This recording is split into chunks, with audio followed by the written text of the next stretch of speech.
Welcome to Sleepy History. Tonight, we're not returning to warm castles or candlelit feasts, but to smoke-filled huts and frozen earth. This is the real winter of the Middle Ages. No grandeur, no armor, just peasants trying to survive months of cold, hunger, and silence. Snow seeps through roofs. Bread turns to stone. Wolves draw closer. And every day you wake up and do it all over again. If slow, realistic history brings you comfort. You can like the video and subscribe, but only if it truly brings you peace. And let me know in the comments where you're listening from and what time it is. It's strangely comforting to know who else is out there. So dim the lights. Perhaps turn on a gentle hum in the background. A fan.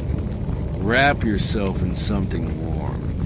And let's begin with a season that doesn't just test people. It tries to erase them. You don't need a calendar to know when winter is coming. You feel it in your bones first. They stiffen like yesterday's bread. Then there's a shift in the sky, turning from blue to a reluctant gray. And finally, even the animals start looking at you suspiciously, as if they know something you don't. And usually they do. Autumn doesn't end. It slowly withdraws. The leaves fall, yes, but it's not just about that.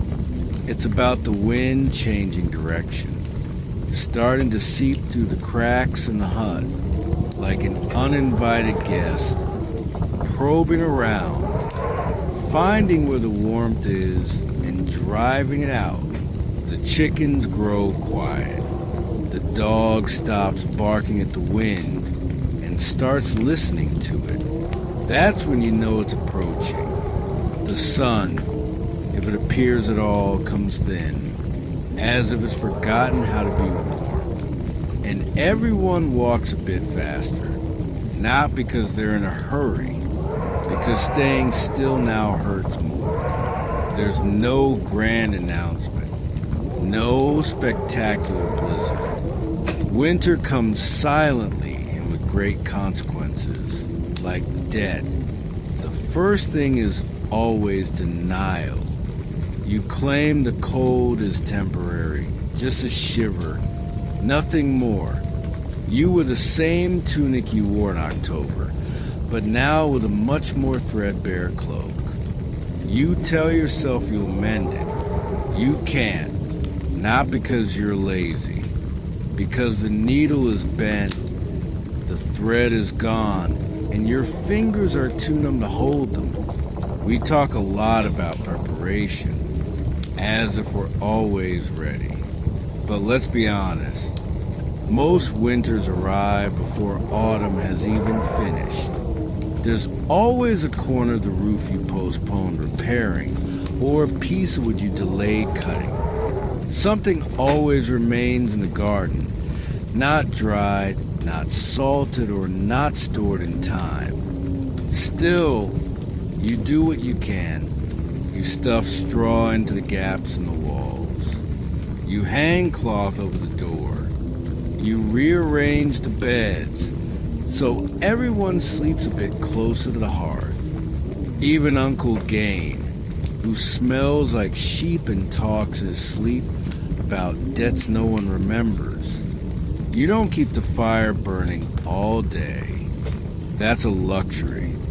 What is for evenings, for cooking, and for an hour or so when everyone pretends to be cheerful. The rest of the time, Jesus, you rely on movement, layered clothing, and the warmth of a few reluctant siblings huddled together under a scratchy blanket. The animals feel it too. They linger there, near the shelter. There's not much time left now. The chickens huddle together. The pigs grow quiet, which is quite unsettling. The cows become even more temperamental. In other words, they stay exactly the same. Outside, the ground turns to iron. The roads that were muddy last week are now treacherous. Half-frozen potholes that twist ankles and swallow boots. A layer of ice forms on the water in the bucket. You break it with a ladle every morning. Then you curse silently because it numbs your hands. And the sky just hangs there. Low, gray, expectant, as if waiting for something, as if you could read it. You squint your eyes as if the clouds carried messages. They don't, but they mean you won't see the sun again for a few weeks. In town, people walk faster. They speak in shorter sentences. Jokes dry up. No one's in good spirits. Even church sermons grow a bit darker. The priest reminds you that cold weather is God's way of encouraging humility. You wonder if God might try a slightly warmer lesson plan. And then finally, one morning it happens. Not a blizzard yet, just a light dusting of snow, like flowers scattered across the fields. But it changes everything. The roof turns white, the trees harden, your breath comes out in small clouds, and every step you take outside sounds like you're walking on old parchment. And with that snow, you realize you're now locked inside. The earth has closed shop for the season. No more digging, no more planting. Nothing will grow. Whatever you've stored is all you have. And if you haven't stored enough, well, that's when you'll learn just how watery soup can be. You start counting things differently. Not by days, but by bundles. How many bundles of wood are left? How many sacks of grain? How many turnips? How many eggs this week? Not many, because chickens stopped laying in the cold, like everyone else. They too prefer to huddle by the fire. You keep yourself busy even when nothing feels productive. You mend clothes, you scrape pots, you stir the ashes, hoping to find a warm ember hidden beneath. If there's time, and usually there is, you spin wool, not just to make fabric, to keep your hands moving, to keep your mind occupied. Too much silence causes your thoughts to generate ideas. The animals aren't just for companionship, they live together.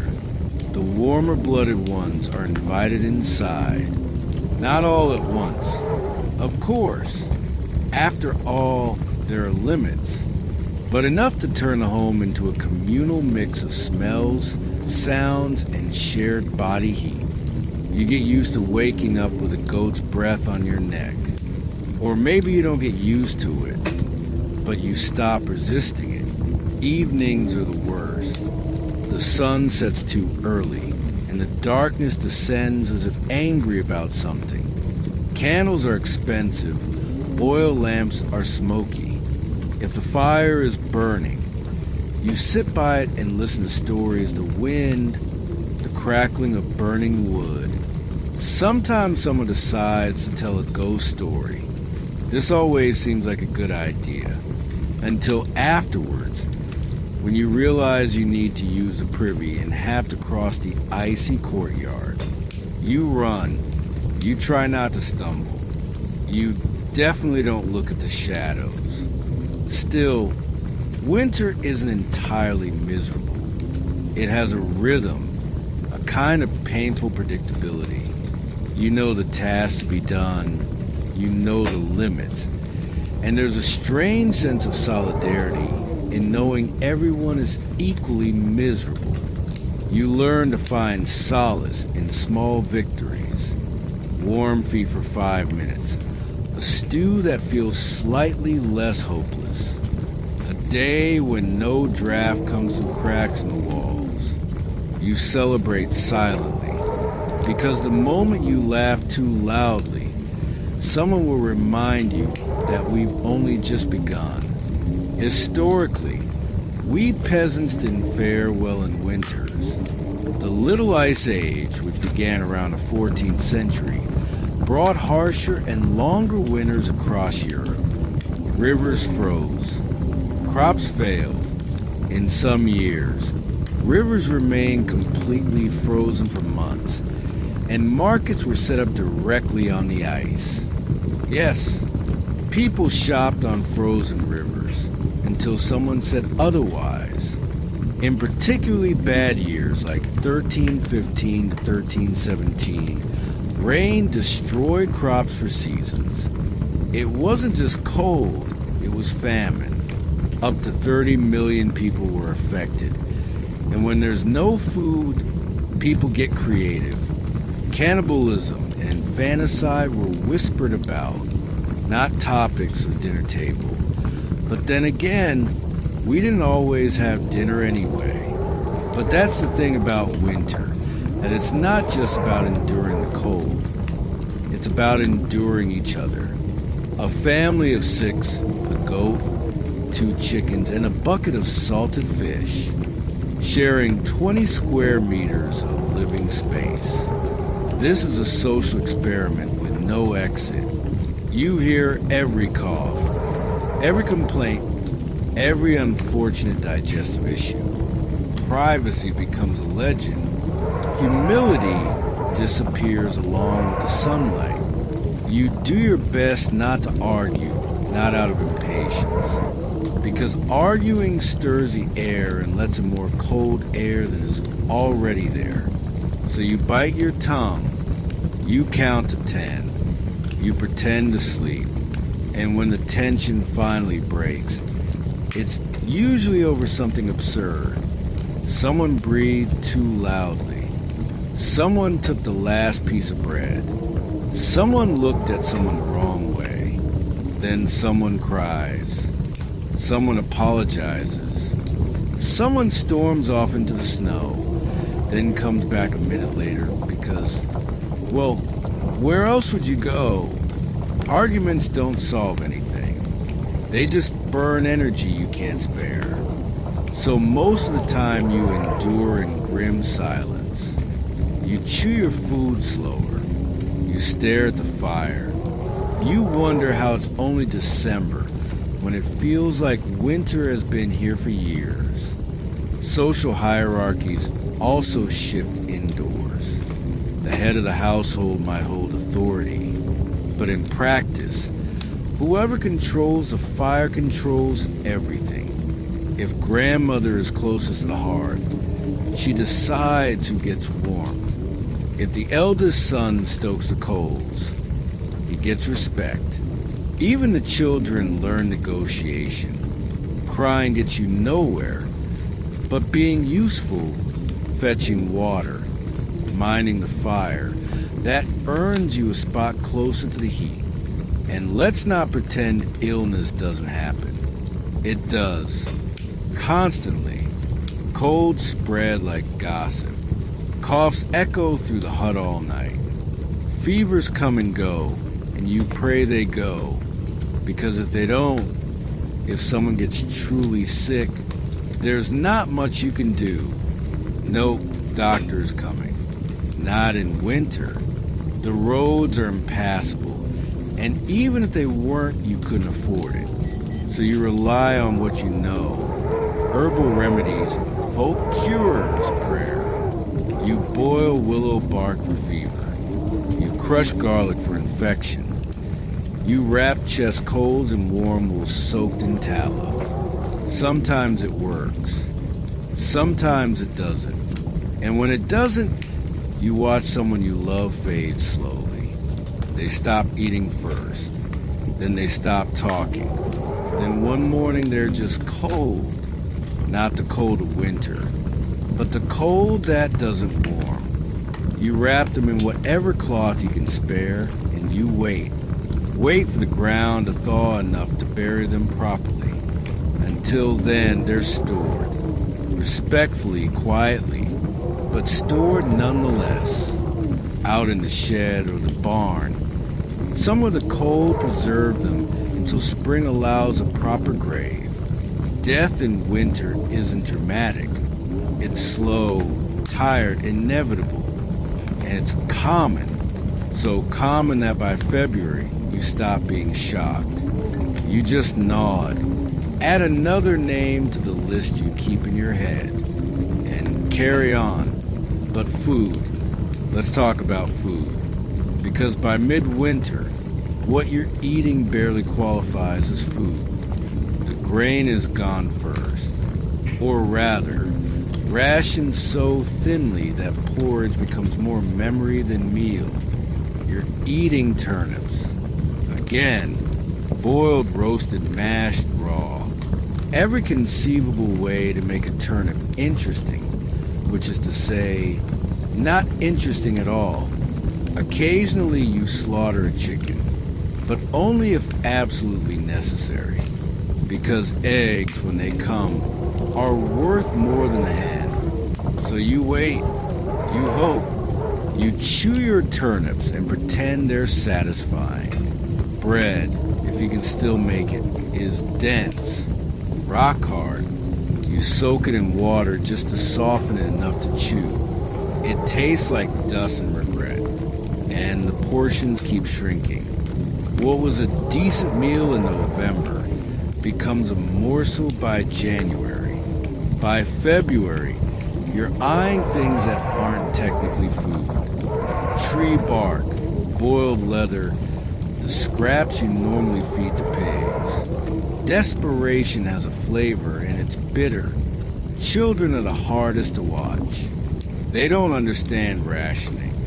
They ask why there's no more bread, why the soup is so thin, why their bellies hurt. And you lie. You tell them spring is coming. Soon, you give them your portion when no one's looking. You pretend you're not hungry, even though you are. God, you are. And some children don't make it. They get sick. They get weak. They fade quietly in the night. And you blame yourself, even though there was nothing you could have done, even though half the village is doing the same thing. Survival guilt doesn't wait for logic. It just settles in your chest like ice and stays. Then there's the cold itself. Real, bone-deep, relentless cold. The kind that makes you forget what warmth feels like. Your fingers crack and bleed. Your feet go numb. You wake up with frost on the inside of the walls, on your blanket, on your hair. You layer everything you own, and it's still not enough. You huddle by the fire until your front is scorched and your back is frozen. Then you turn. Then you repeat. All day, all night, sleep becomes survival. You don't rest. You just try not to freeze. And the nightmares, oh, the nightmares, they come when you're coldest, when you're hungriest. Vivid, terrible dreams where you're warm and fed. Or worse, where you're being chased through snow by something you can't see. You wake gasping, sweating despite the cold. And for a moment, you don't know where you are. Then you remember, you're still here, still cold, still hungry, still waiting. And outside, the world is white and silent. No birds sing, no leaves rustle, just wind, endless, howling wind. It finds every gap, every crack, every weak point in your walls, and it pushes through. You block the gaps. The wind finds new ones. You burn more wood. The wind steals the heat. You can't win. You can only endure. Days blur together.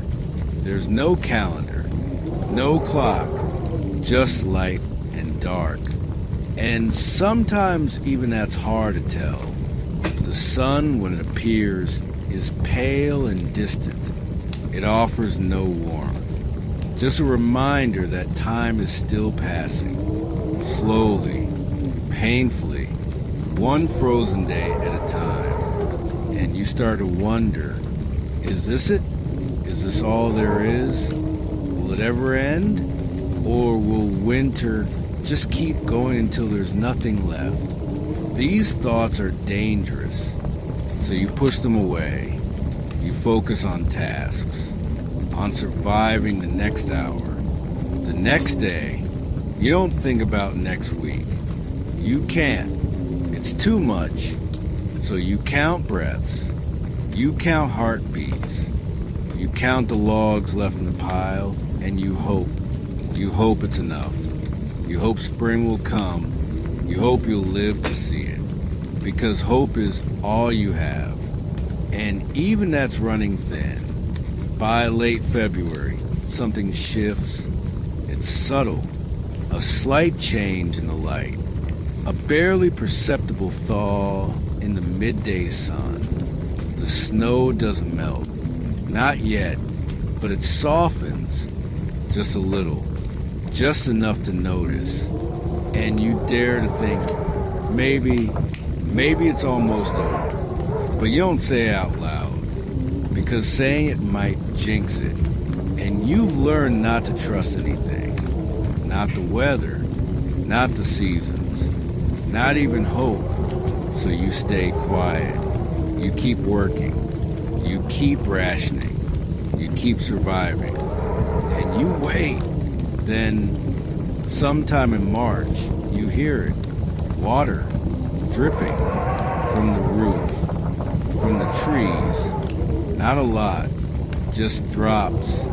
But it's liquid, not ice, not snow. Liquid.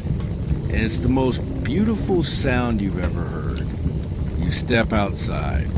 The air is still cold but different. Less sharp, less cruel. You can breathe without it hurting. You can move without everything aching. And you see it, a patch of ground. Bare earth, just a small patch. But it's there, brown, wet, real. And you kneel down. You touch it. And for the first time in months, you feel something other than cold. You feel earth. And it's enough to make you weep. But you don't. Not yet, because you're not safe yet. Winter isn't done. It never is. It always has one last trick, one final storm, one cruel reminder that it's still in charge. And sure enough, a week later, the snow returns. Not as much, not as brutal, but enough to kill the hope that was just starting to grow. And you curse, quietly, bitterly, because you should have known better. You should have expected it, but you didn't. You let yourself hope, and winter punished you for it. So you go back inside, back to rationing, back to waiting, back to surviving. And you tell yourself, not long now, just a bit longer. But you've been telling yourself that for months. And you're starting to wonder if you even believe it anymore. Finally, in late March, early April, it happens for real this time. The snow melts. The ice breaks. The rivers flow. The ground softens. And slowly, painfully, life returns. But it's not a celebration. Not yet, because you're too tired, too thin, too broken. You've lost weight, lost people, lost parts of yourself you're not sure you'll ever get back. and the work begins immediately. There's no rest, no recovery period. The fields need plowing. The seeds need planting. The animals need tending. And you're expected to do it all, even though you can barely stand, even though you're still grieving, even though winter took everything you had, and then some. But you do it because you have to. Because if you don't plant now, there won't be food next winter. And next winter is always coming. So you plow, you plant, you pray, you hope the rains come, but not too much. You hope the sun shines, but not too little. You hope everything grows. Because if it doesn't, if the harvest fails, then next winter will be worse. And you're not sure you can survive worse. Some people don't. Some give up. They sit down. They stop eating. They stop trying. And within weeks, they're gone. Not from illness, not from injury, from exhaustion, from despair, from the simple fact that they couldn't do it anymore. And you understand, God, you understand, because some mornings you wake up and you think the same thing, but you don't stop. You can't, so you keep going. And slowly, very slowly, things improve. The weather warms, the crops grow, the animals fatten, and by summer, you're almost normal again. Almost, but winter left its mark on your body, on your mind, on your soul. You're quieter now, more careful. You hoard things, food, wood, warmth. Even in July, you're thinking about November. You can't help it. Winter taught you that nothing is guaranteed. That comfort is temporary. That survival is all you can count on. And you carry that lesson with you forever. The others see it too, in the way you flinch at cold breezes, in the way you count your food, in the way you stare at the sky, searching for signs. They don't ask. They know. They were there too. And when autumn comes again, when the leaves start to turn, and the air gets crisp, you feel it, that familiar dread, that cold knot in your stomach, because you know what's coming, and you're not ready. You're never ready, but you prepare anyway. You gather wood, you salt meat, you patch the roof. You do everything you did last year, and the year before, and the year before that. Because this is your life now, a cycle of survival. Summer, autumn, winter, spring. Repeat, endure, hope it's enough, and pray you make it through. Again, but here's what the histories don't tell you, what the songs don't sing, what the paintings don't show. Winter didn't just kill people, it broke them. It took farmers and turned them into haunted shells. It took children and aged them overnight. It took hope and replaced it with grim endurance. You didn't celebrate surviving. You just moved on. Because what else could you do? There were no therapists, no support groups, no one to talk to about the things you'd seen, the things you'd done, the things you'd lost.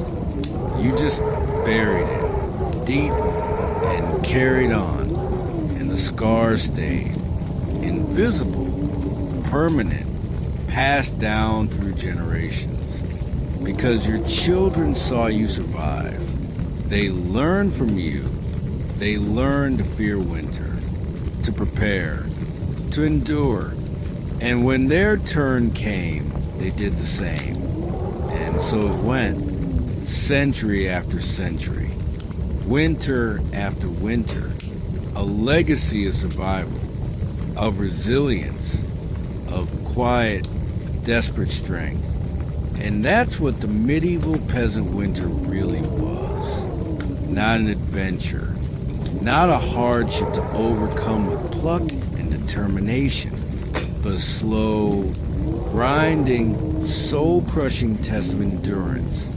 And most people passed, not because they were strong, but because they had no choice, because the alternative was death, and even death required effort. So they lived, they survived, they endured, and when spring came, they planted again, and when summer came, they harvested again, and when autumn came, they prepared again, and when winter came, they survived again, over and over, year after year, until they couldn't, until their bodies gave out, until their luck ran out, until winter finally won. But until that day, they kept going, because that's what you did.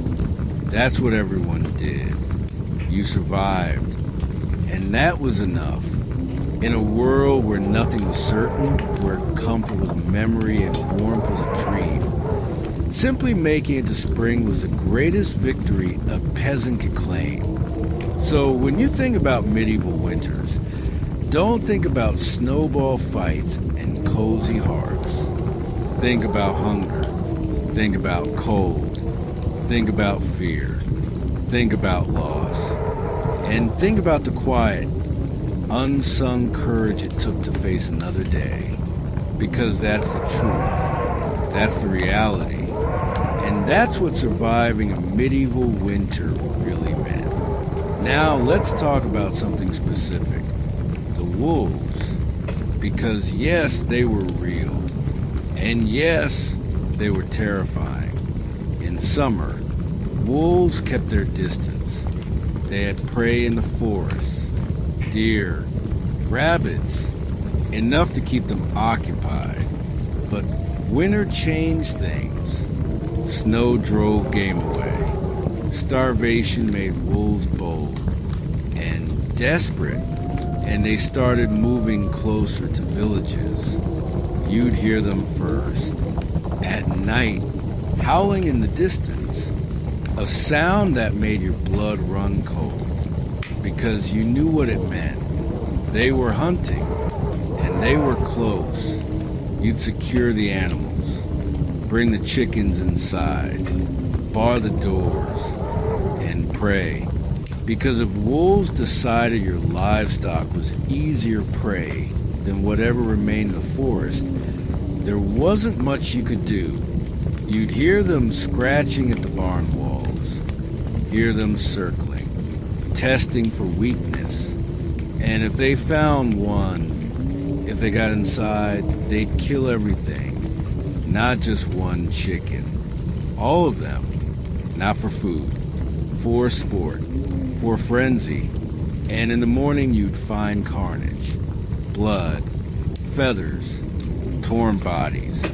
And you'd know winter just got harder, because now you had fewer eggs, less meat, and the knowledge that wolves knew where you lived. Some villages tried to fight back. They'd organize hunts, groups of men with spears and dogs. They'd track the pack, try to drive them off, or kill them. Sometimes it worked. Sometimes the wolves scattered, moved on to easier prey.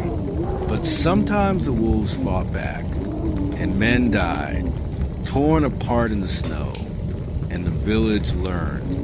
You don't fight wolves. You endure them. Like everything else, you lock your doors. You protect what you can, and you accept the losses, because that's survival. But the worst stories, the ones whispered by the fire, weren't about wolves attacking livestock. They were about wolves attacking people. Children who wandered too far. Old folks who went outside alone, travelers caught on the road. The wolves would circle, patient, waiting, and then they'd strike, fast, brutal, and by the time anyone realized something was wrong, it was over. Bodies were found later. Sometimes, other times, they just disappeared. And you knew the wolves got them. These weren't myths. Parish records document wolf attacks. Travelers' accounts describe packs following them for miles. And in harsh winters, when food was scarce, wolves grew bolder. They'd come right up to village edges, test the fences, and if they sensed weakness, if they sensed fear, they'd press closer. So you kept fires burning. You made noise. You showed strength even when you felt none. Because wolves, like winter itself, respected only one thing: defiance, the will to keep going, to refuse to give up. And most of the time, that was enough.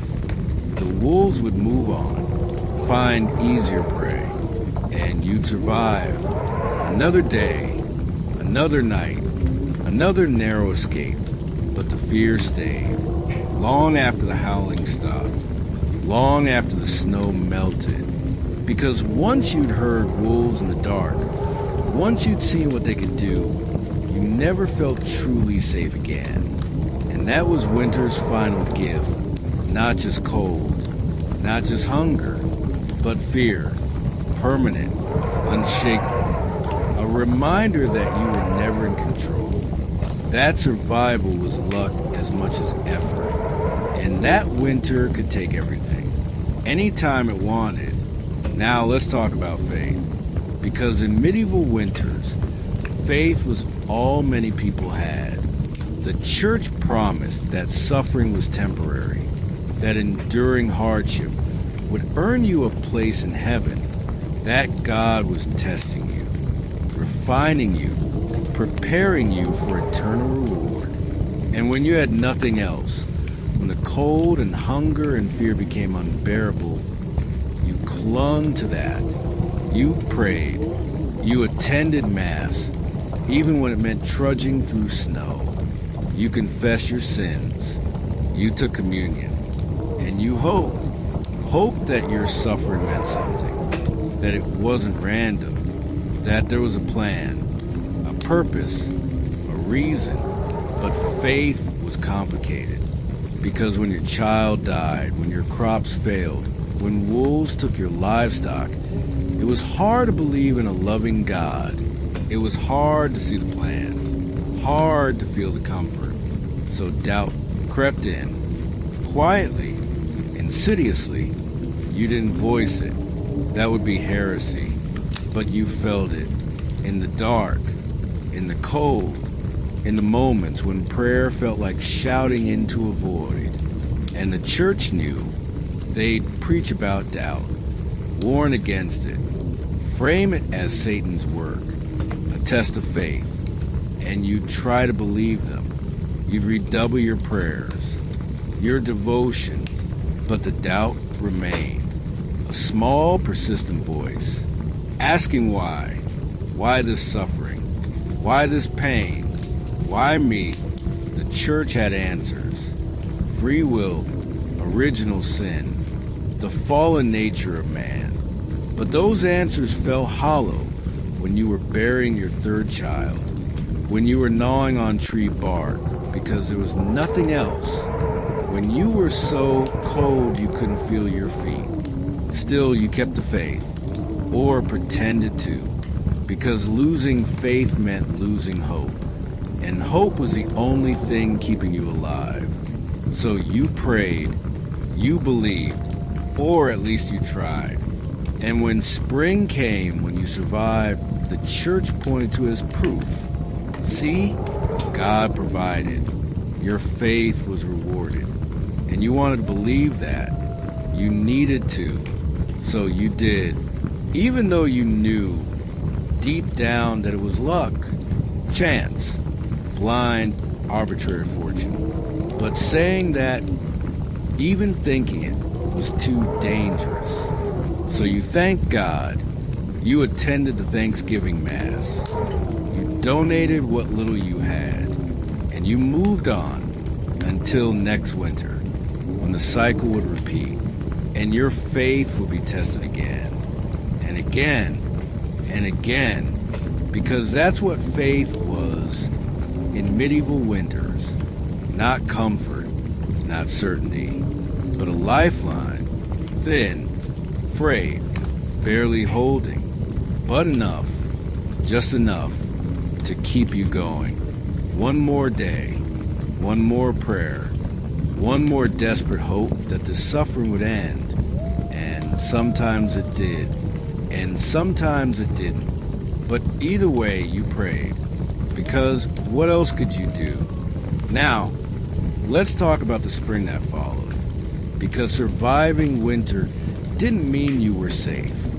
It just meant you'd made it to the next challenge.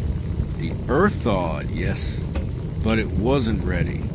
It was mud, thick, sucking, impassable mud. You couldn't plow, you couldn't plant, you could only wait. And waiting meant hunger continued. Your stores were empty, your animals were weak, and nothing was growing yet. This period, late winter into early spring, was called a hungry gap, and it lived up to its name. People starved, not in the dramatic way of winter, but slowly, quietly. They grew weaker each day, thinner, paler, until one morning they just didn't wake up, and you buried them, added another grave to the churchyard, and carried on, because what else could you do? Eventually, the mud dried, the ground firm, and you could plant, but you were exhausted, malnourished, weak, and the work was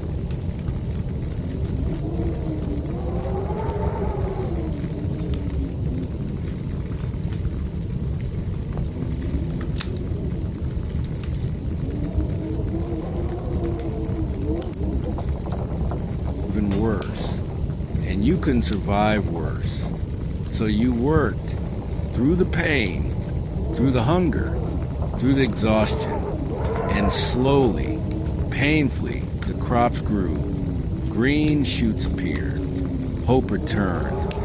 Fragile, tentative, but there. And you tended those crops like they were children, because in a way they were your future, your survival, your only chance. You watched the sky, prayed for rain, but not too much. Prayed for sun, but not too little.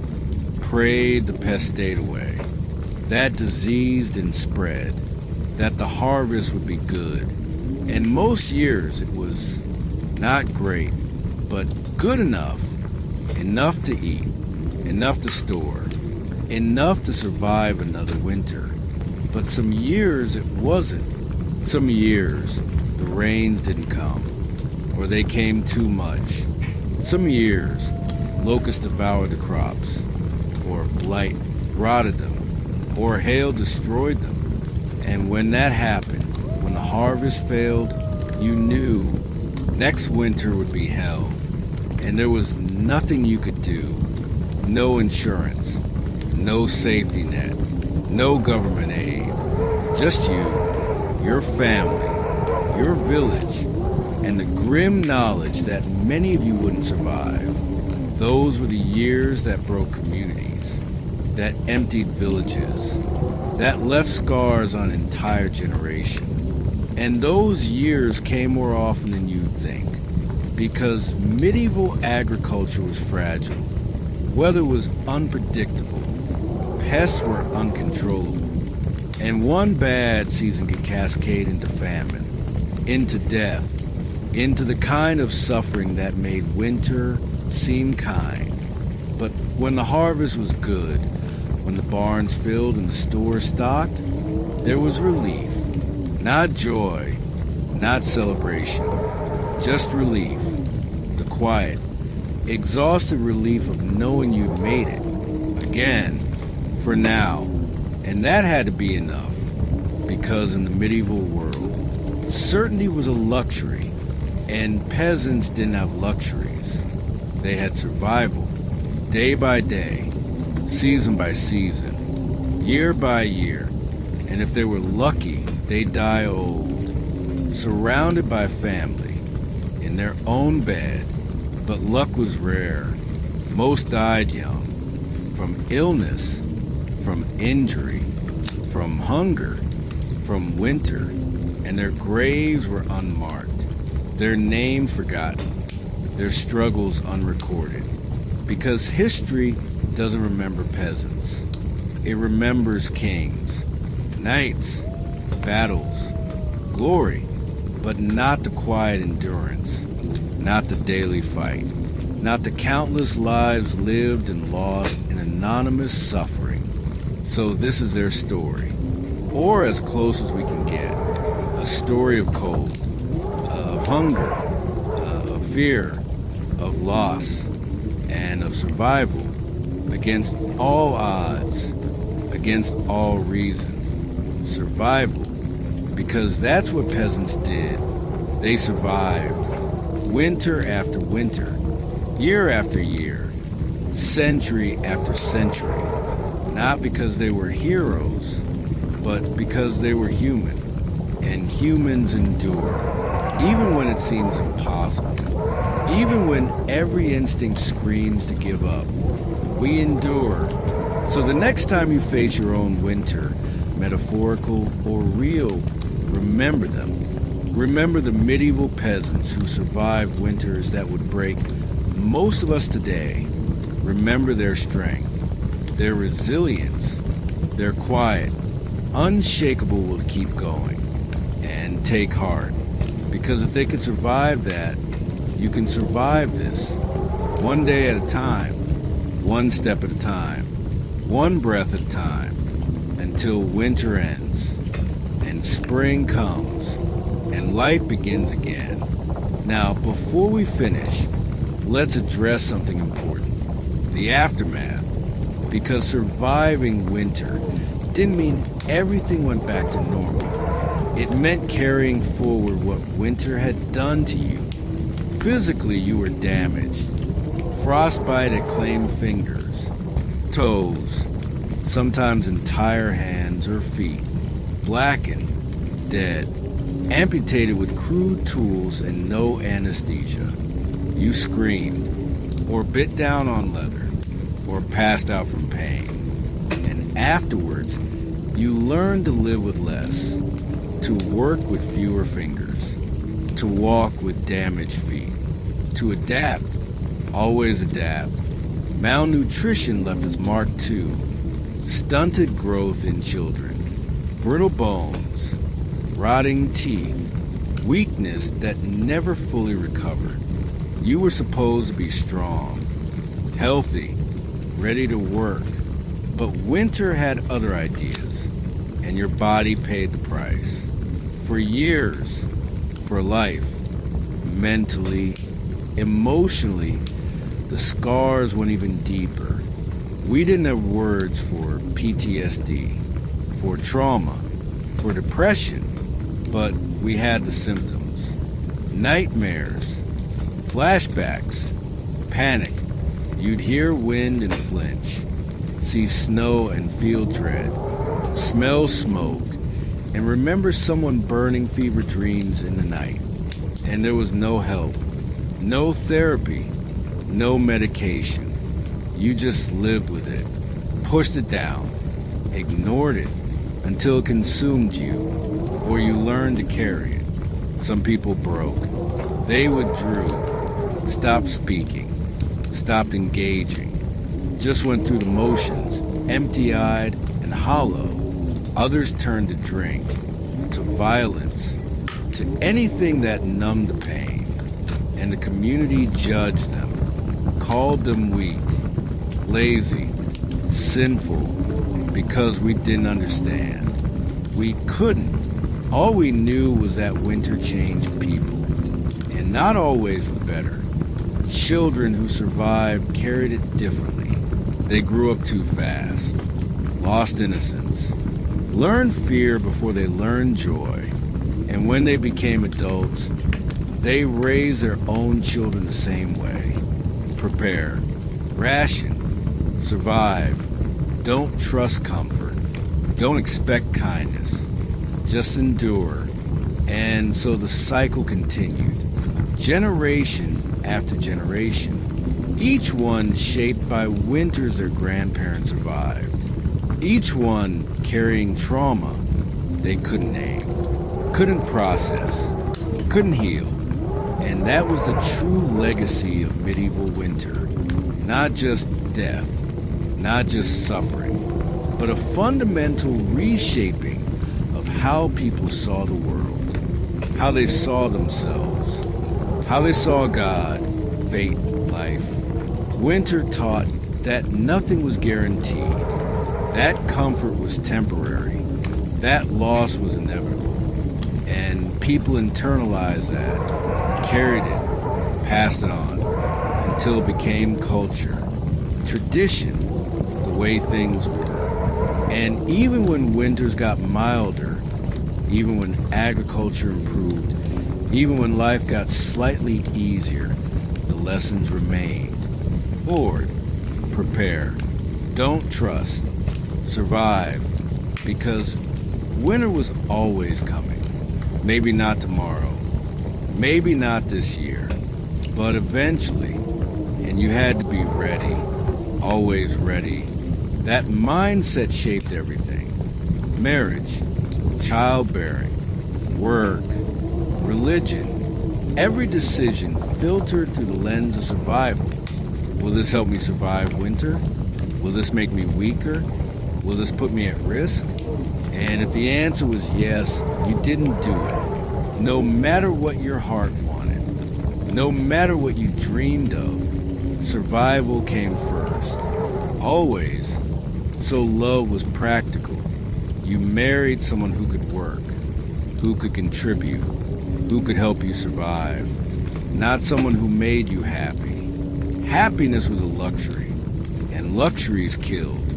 Children were investments, more hands to work, more chances that someone would survive, more security in old age. You loved them, yes, but you also knew they might die, so you didn't get too attached. Not until they made it to 5, to 10, to adulthood, and even then you held back, because winter could take them any time. Work was everything. You worked when you were sick, when you were exhausted, when you were injured, because not working meant not eating, and not eating meant death. So you pushed through, ignored pain, ignored limits, until your body broke. And then you kept going, because stopping wasn't an option. Religion became insurance. You prayed because maybe it would help. Maybe God would spare you. Maybe your faith would earn mercy. You didn't necessarily believe it, but you couldn't afford not to try. So you prayed, you tithed, you confessed, and you hoped, because hope was free, and everything else cost too much. And slowly, over centuries, this became normal. This became life. This became what it meant to be human. Struggle, suffer, endure, repeat until you couldn't. And even then, your children would carry on, because that's what you taught them. That's what winter demanded. And that's what peasants gave. Everything. Their health, their happiness, their hope, their lives, all sacrificed to the altar of survival. And for what? So the Lord could live in comfort? So the church could hoard wealth? So kings could wage wars? No, just to survive, to see another spring, to plant another crop, to maybe make it one more year. And that had to be enough, because it was all there was, So they took it. They endured. They survived. And when they finally died, they were buried in unmarked graves, forgotten, nameless, their struggles unrecorded, their pain unacknowledged, as if they'd never existed. But they did. They lived. They suffered. They endured. And they deserve to be remembered, not as statistics, not as background characters in someone else's story, but as people, real people, who faced unimaginable hardship and kept going, day after day, year after year, until they couldn't, and that deserves respect, remembrance, honor, because what they did, surviving medieval winters, was nothing short of extraordinary, not heroic, not glorious, just extraordinary. The sheer, relentless, bone-deep determination to keep breathing, keep moving, keep living, when everything was against them. That strength, real strength, not the kind celebrated in stories, but the kind that built civilizations, the kind that kept humanity going through the darkest, coldest, cruelest times.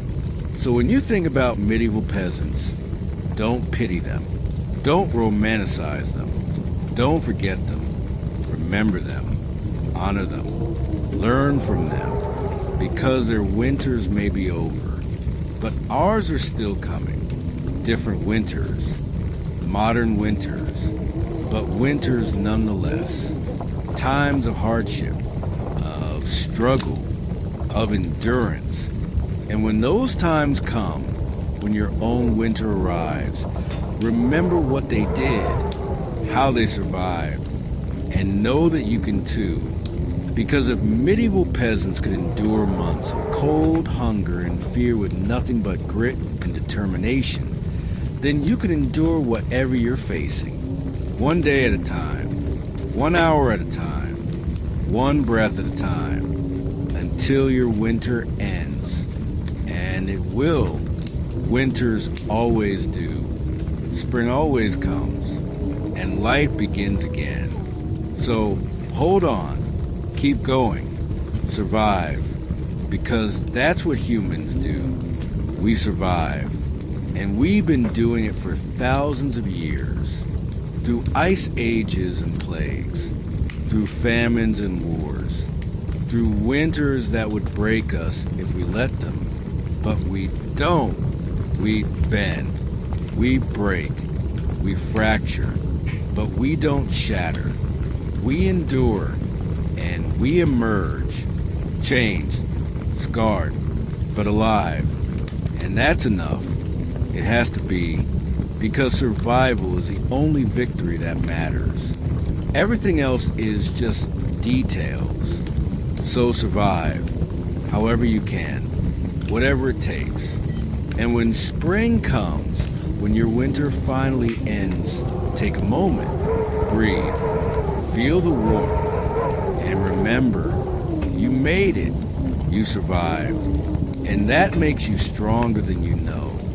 Stronger than you think, stronger than winter ever gave you credit for. And that's the final lesson of the medieval winter. Not that life is hard. We already know that, but that we're harder, we're stronger, we're tougher than we think. And when everything's against us, when the odds are impossible, when all hope seems lost, we still have one thing, ourselves. Our will, our refusal to quit, and that's enough. It always has been. So to the medieval peasants who survived winters we can barely imagine, thank you. Your struggle wasn't in vain. Your endurance wasn't forgotten, and your legacy lives on, in us, in our resilience, in our capacity to face our own winters and survive. Just like you did. So here's to you, the unnamed, the forgotten, the survivors, May we honor your memory by surviving our own winters with the same quiet strength, the same stubborn determination, the same unbreakable will to keep going, no matter what, because that's what you taught us. That's your gift, and we won't waste it. We'll carry it forward through our winters, through our struggles, through our darkest days. And when we emerge, when spring finally comes, we'll remember you, the medieval peasants who survived hell and taught us how. Thank you. And now let's close with this.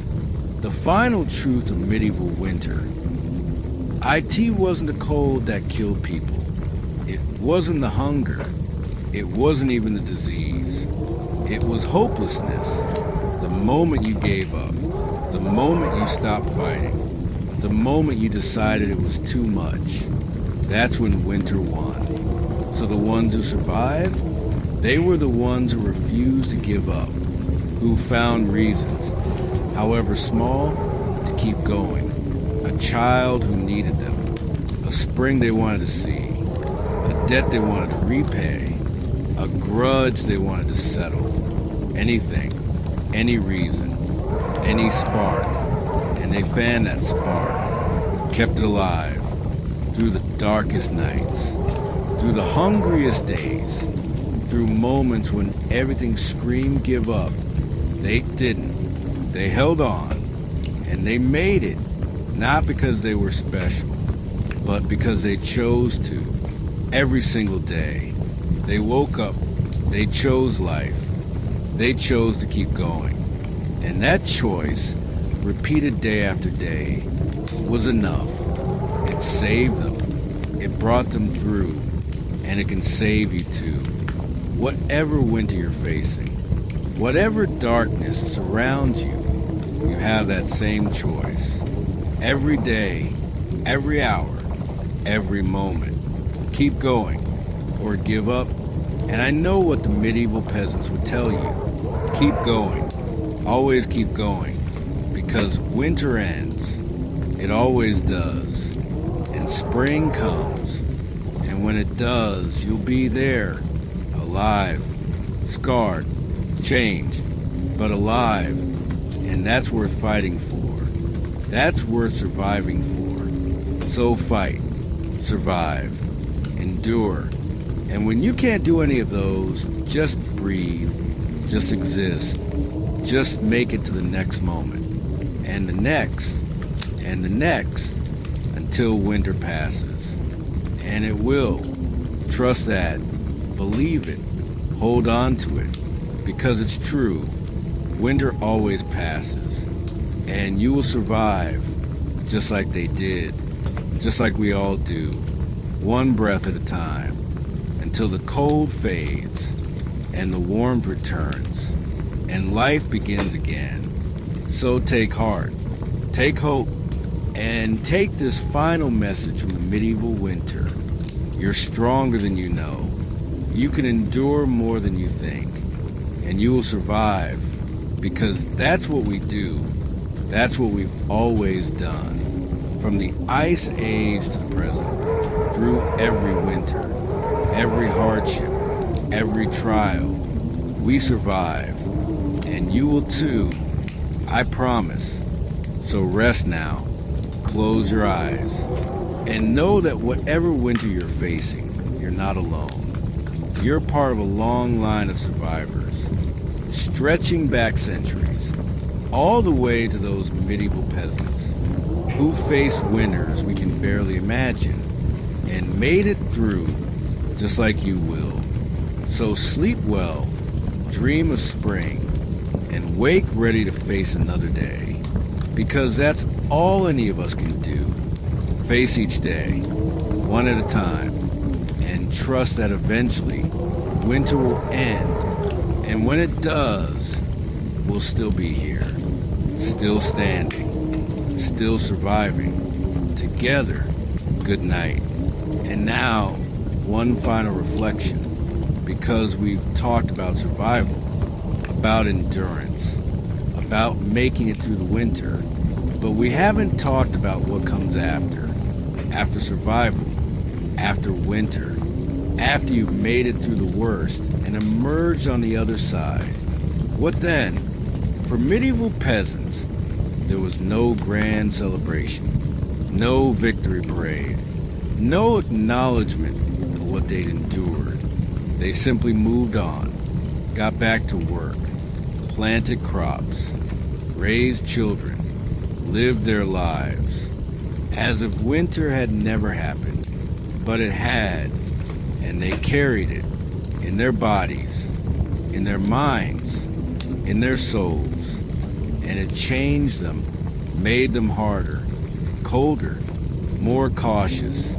They loved less freely, trusted less easily, hoped less boldly, because winter had taught them that everything could be taken away at any moment without warning. So they protected themselves, built walls, kept distance, held back, and you can't blame them, because when you've lost everything once, you live in fear of losing it again, and that fear changes you, makes you smaller, narrower, less alive. But here's the thing. Some people refuse to let winter win. They survived, yes, but they also chose to live, to love, to hope, to stay open, even knowing the risks, even knowing the pain. They chose life over mere survival. And those people, they were the real heroes, not because they were stronger, but because they were braver, brave enough to care, to connect, to believe in something beyond survival. And that's the final lesson. The one history forgot to write down. Survival isn't enough. We need more than that. We need connection, love, purpose, meaning. Because without those things, survival is just existence, just breathing, just waiting to die. And that's not living. That's just enduring. So yes, survive the winter. Do whatever it takes. But when spring comes, don't just exist. Live, love, hope, risk again. Because that's what makes us human. Not our ability to endure suffering, but our ability to find joy despite it. To build connection despite loss. To hope despite despair. To keep our hearts open despite the pain. And that's hard. God, it's hard. Harder than surviving winter. Because surviving is instinct. But living, choosing to stay open, that's courage. Real courage. The kind that medieval peasants had. The ones who loved their children fiercely despite knowing they might lose them. Who formed friendships despite the risk of grief. Who sang songs and told stories and laughed by the fire even though winter was always coming. They chose life over and over, despite everything, and we should too. So when your winter ends, whatever that winter is, don't just survive. Live, fully, boldly, with your whole heart, because that's how you honor the medieval peasants. Not by enduring, but by thriving, by refusing to let hardship make you smaller, by staying open, staying hopeful, staying alive in every sense of the word. And yes, you'll get hurt. Yes, you'll face loss. Yes, winter will come again. But you'll also experience joy, love, connection, beauty, all the things that make life worth living. And that's the trade-off. Pain for pleasure, risk for reward, openness for meaning. And it's worth it. It's always worth it. Because a life lived in fear, a life spent to surviving, is no life at all. It's a slow death, a gradual fading, until one day you realize you stopped living years ago.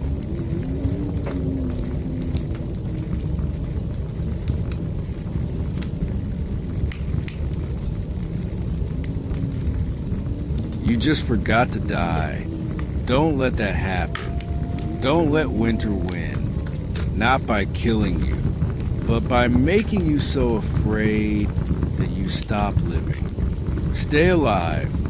Stay open. Stay hopeful, even when it's hard. Especially when it's hard. Because that's what the best of the medieval peasants did. They faced impossible odds, endured unthinkable suffering, and still chose to live, to love, to hope. And we can do the same. We must do the same, because that's how we win. Not by surviving, but by living fully, completely, without reservation, until our own winter comes. And when it does, we face it, we endure it, and we emerge, ready to live again, because that's the cycle. Winter, spring, death, rebirth, over and over. And each time we have a choice, survive or live. And if you take nothing else from this, if you forget everything about medieval winters and peasant struggles, remember this: survive the winter, but live the spring. Because that's what makes us human. That's what makes us strong. Not our endurance, but our refusal to let suffering make us less. Our determination to stay open, to stay alive, to keep loving, keep hoping, keep living, no matter what. And that's the final truth, the one that medieval peasants knew but couldn't say. Winter will come, winter will hurt, but winter will pass. And when it does, make it count. Live like you survived for a reason. Love like your heart was never broken. Hope like despair was never real. Because that's how you honor the struggle. That's how you honor the survivors. By refusing to waste a life they fought so hard to keep. So go, live, boldly, fully, without fear. And when winter comes, and it will, face it, endure it, survive it, and emerge ready to live again. Because that's what humans do. We endure, we survive, and then we live. And nothing, not even medieval winter, can take that away from us, unless we let it. So, never stop living. Never stop hoping. Never stop being fully, completely, unapologetically alive. Because that's the greatest victory. That's the ultimate revenge against winter. And that's the legacy of the medieval peasants. Not that they survived, but that they lived, despite everything. And so can we. So will we. Starting now. Today, this moment, we choose life, we choose hope, we choose to stay open, and we carry that choice through every winter, every struggle, every hardship, until the end. And when we reach the end, when our own winter finally claims us, we'll go knowing we lived, truly lived, and that's all anyone can ask. That's all anyone can hope for. A life well lived, despite the winters, despite the suffering, despite everything. A life that mattered. A life that was lived fully, completely, without regret. And that's what I wish for you. Not an easy life, not a life without winters, but a life lived fully, with courage, with hope, with love, no matter what comes, no matter how hard it gets. Stay alive, stay open, stay human, because that's what the medieval peasants taught us. That's their gift, and we honor them by using it, by living, by refusing to let winter win. So live, please, however you can, whatever it takes. Just live. And when winter comes, survive it. But when spring comes, thrive in it. Because that's what makes survival worthwhile. That's what gives suffering meaning. And that's what makes us more than just survivors. It makes us human. Beautifully, messily, courageously human. And there's no greater honor, no greater achievement, no greater victory than that.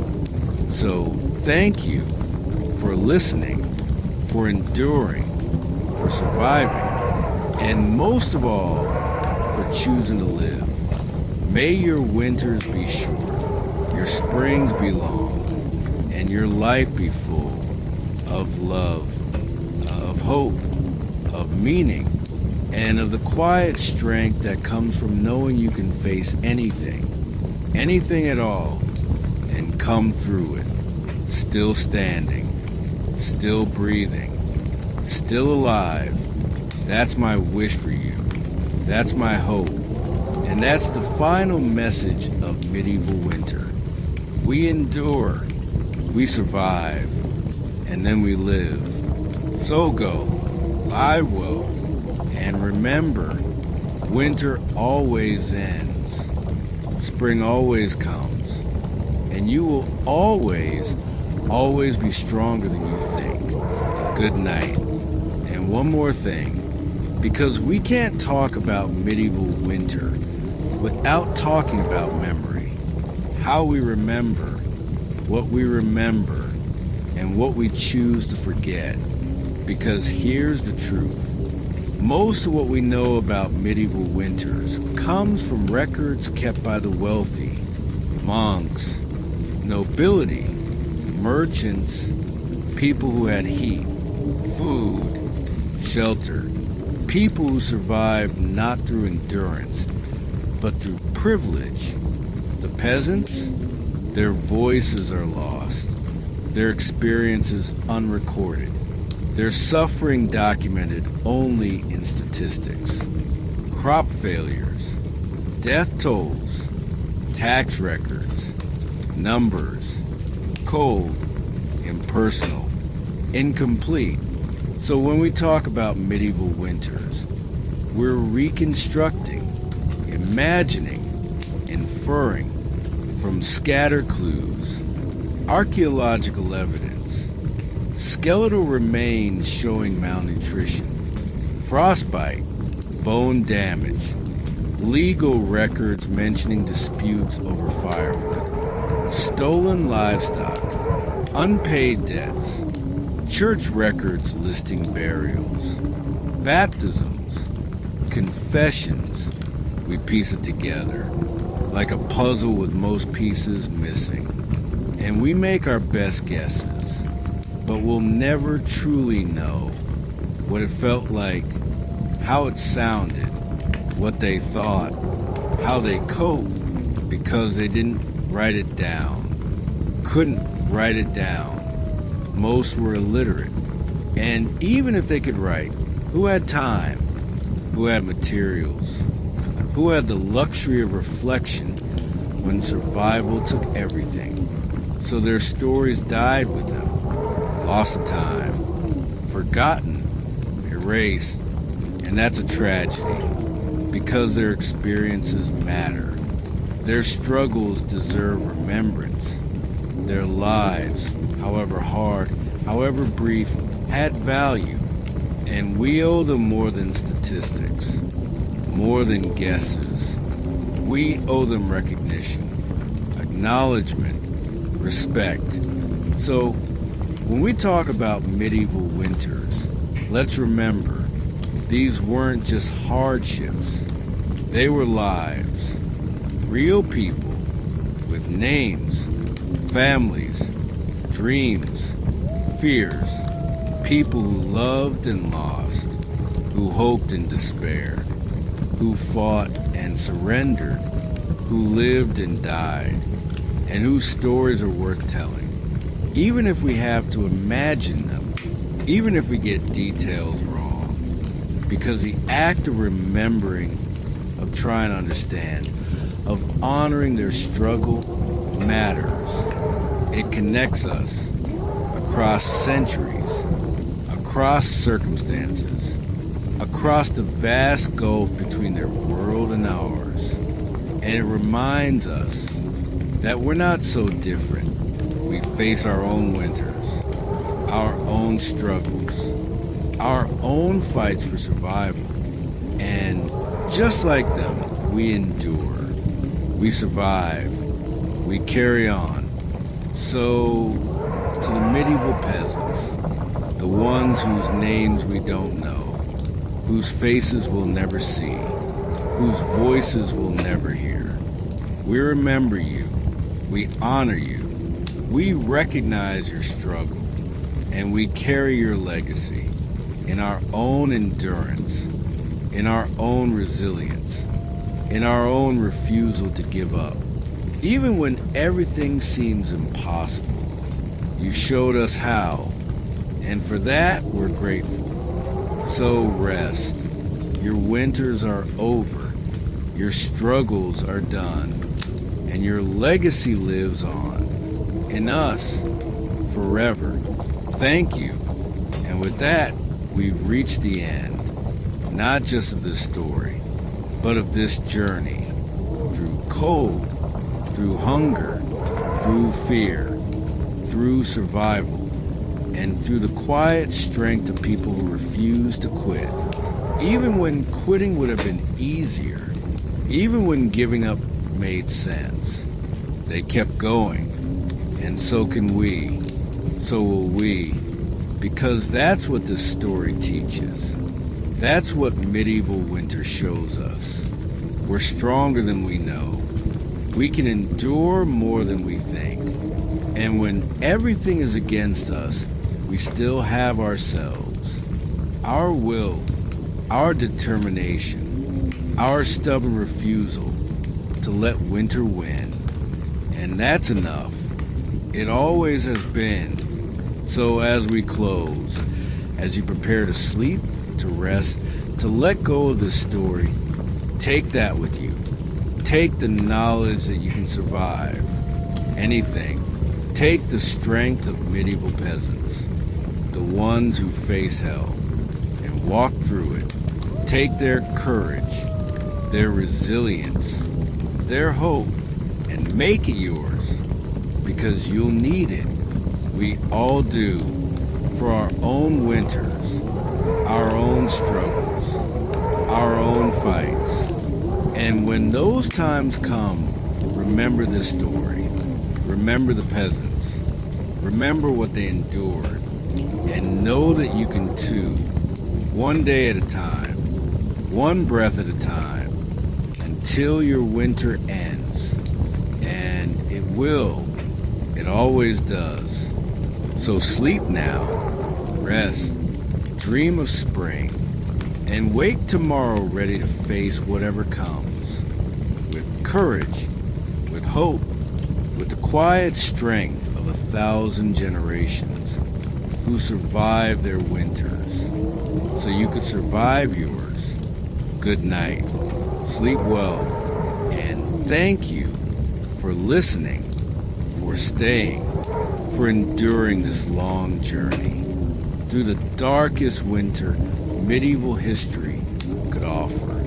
May your own winters be shorter, your springs be warmer, and your life be filled with the kind of strength that comes from knowing you can survive anything. Because you can. You will. And that's not faith. That's fact. Proven by centuries of humans, just like you, who face impossible odds and made it through. So go, live, survive, thrive, and when winter comes, remember, you're not alone. You're part of an unbroken line, stretching back to the medieval peasants and forward to every person who will come after. all of us surviving together, and that's enough. It has to be, because it's all we have and all we need. So, good night. One final time. Sleep well, dream deep, and wake knowing you're stronger than winter. You always have been, you always will be, and nothing can change that. Nothing at all. Good night.